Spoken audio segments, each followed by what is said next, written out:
It's been 2 months since Katrina Gamlin and her partner, Nelson Pigeot, said goodbye to their daughter, Cassie. I don't feel that that decision was ours. I think we had no choice but to sign Cassie over to the ministry.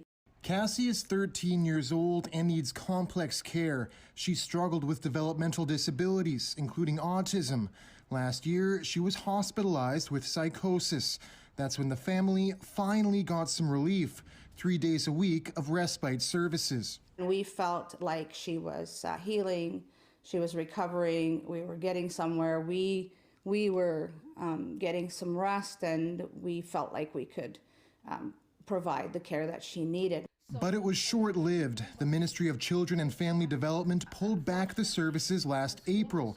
MCFD says it had to reprioritize services because of the pandemic. The family spent the rest of the year calling ministries, politicians, and social workers trying to get the respite back. And leaves us, high anxiety, stressed out, lack of sleep, and it gets to be frustrating and you feel helpless. The burnout mounted.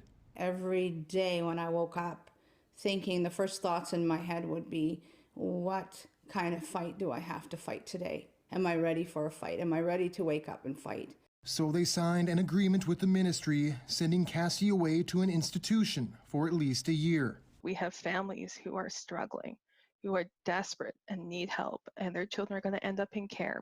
This behavioral analyst says respite services in BC have long been in short supply, an issue compounded by the pandemic, with heavy tolls on the mental health of parents. We didn't have enough services prior to the pandemic, and now as things have exacerbated with children and their families desperately needing more support, what we're seeing is, a lot more 911 phone calls.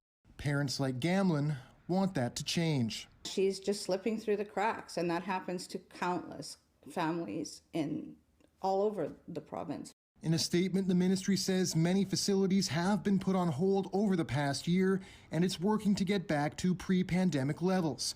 But for some families, pre-pandemic levels still weren't enough. John Hernandez, CBC News, Vancouver.